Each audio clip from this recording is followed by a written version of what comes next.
दोस्तों दीपावली 2024 के बाद नवंबर और दिसंबर केवल 2 महीने बचे हुए हैं 2024 में।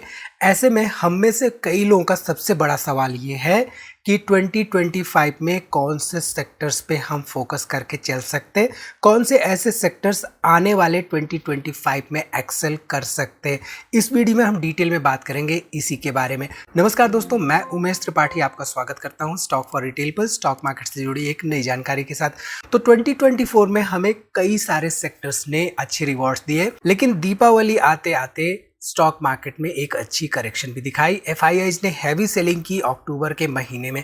ऐसे में नवंबर और दिसंबर के महीने में भी थोड़ी बहुत सेलिंग प्रेशर हमें देखने को मिल सकती है, क्योंकि एफआईआईज मोस्टली दिसंबर के महीने में क्रिसमस के समय पे खास तौर पे हॉलीडे मूड में होते हैं। ये हमने हिस्टोरिकली देखा है।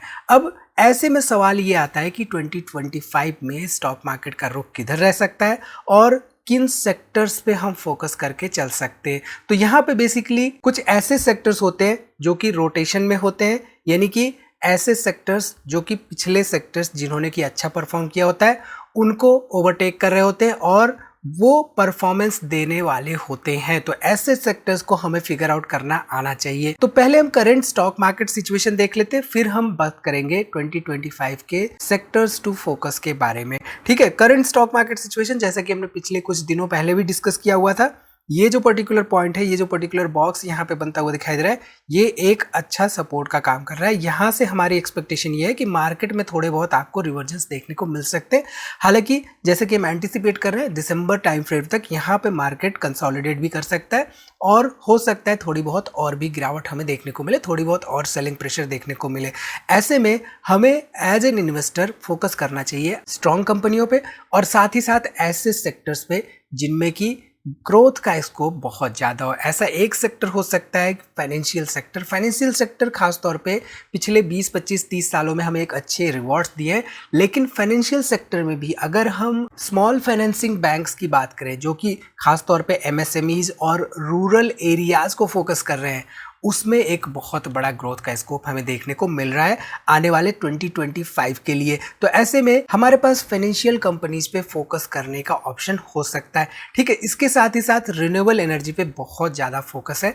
रिन्यूएबल एनर्जी की अगर हम बात करें तो 2030 तक यहाँ पे 500 गीगावाट के आसपास रिन्यूएबल एनर्जी की प्रोडक्शन की ओवरऑल टारगेट्स हैं और ऐसे में सोलर एनर्जी हो या विंड एनर्जी हो या कोई अदर रिन्यूएबल एनर्जी सोर्सेस हो, उन पे हम फोकस करके चल सकते हैं 2025 में। ठीक है, तो ऐसी कंपनियां जो कि रिन्यूएबल एनर्जी प्रोड्यूस कर रही हो या रिन्यूएबल एनर्जी के स्टोरेज हो उनके पास या ट्रांसमिशन लाइंस हो उनके पास, ऐसी कंपनियों में आने वाले समय के लिए एक अच्छा ऑप्शन हो सकता है ग्रोथ का। ठीक, इसके साथ ही साथ green hydrogen, electric vehicle segment और बैटरी सेगमेंट। जब भी इलेक्ट्रिक व्हीकल की बात होती है तो बैटरी सेगमेंट की बात जरूर से जरूर होती है और यहाँ पे अगर हम ध्यान दें तो बैटरी सेगमेंट में कुछ ऐसी कंपनियां हैं, 2-3 कंपनियां ऐसी है जिनमें इलेक्ट्रिक व्हीकल सेगमेंट की ग्रोथ की वजह से एक अच्छा खासा फोकस हो सकता है आने वाले समय के लिए। यहाँ पे इलेक्ट्रिक व्हीकल सेगमेंट की अगर हम बात करें तो ऑटो सेक्टर में पिछले कुछ समय से हमें प्रेशर देखने को मिल रहा है, सेलिंग प्रेशर देखने को मिल रहा है, लेकिन ओवरऑल इलेक्ट्रिक व्हीकल सेगमेंट में अगर डिमांड बढ़ती है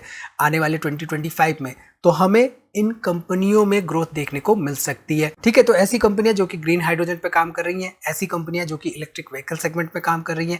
अब इलेक्ट्रिक व्हीकल सेगमेंट में भी कुछ कंपनियां बस मैन्युफैक्चर कर रही हैं, कुछ कंपनियां कार्स मैन्युफैक्चर कर रही हैं, कुछ कंपनियां इवन ट्रैक्टर्स एंड ट्रक्स पर भी काम कर रही हैं इलेक्ट्रिक व्हीकल सेगमेंट में।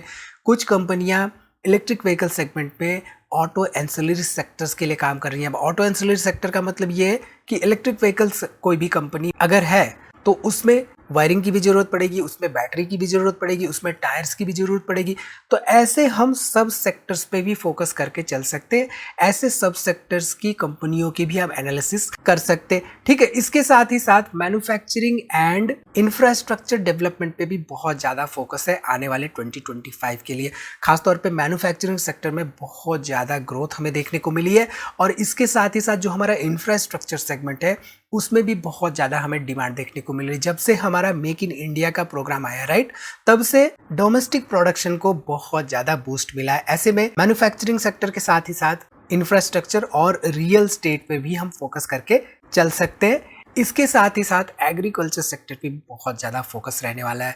गवर्नमेंट की कई सारी स्कीम्स हैं जो कि एग्रीकल्चर सेक्टर के लिए हैं, और इसके साथ ही साथ एग्रीकल्चर सेक्टर में भी अगर हम देखें तो जो यूएस की ओवरऑल एग्रीकल्चर स्टैंडर्ड्स है वो स्टैंडर्ड्स अभी हमारे पास नहीं है। तो ऐसे में धीरे धीरे क्या हो रहा है कि हमारे रूरल एरियाज में भी जो फार्मर्स हैं वो कई तरीके के अप्लायंसेस यूज कर रहे हैं, जैसे कि टिलर्स हो गए छोटे छोटे एग्रीकल्चर के लिए। तो ऐसे में हम कह सकते हैं कि ऐसी कंपनियों पे अगर हम फोकस करते हैं जो कि इन सभी की मैन्युफैक्चरिंग कर रही है, वहां पे आने वाले समय के लिए इवन 2025 के लिए एक ग्रोथ का स्कोप हमें देखने को मिल सकता है। इसके साथ ही साथ ई कॉमर्स सेक्टर बहुत ज़्यादा ग्रोथ का स्कोप हमें देखने को मिल रहा है इसमें, क्योंकि खासतौर पर देखें तो ऑनलाइन रिटेल, फूड डिलीवरी, ऐसे सेगमेंट्स में बहुत ज़्यादा ग्रोथ होने देखने को मिल रही है, और साथ ही साथ इवन 2025 में भी ये ग्रोथ कंटिन्यू रहने वाली है।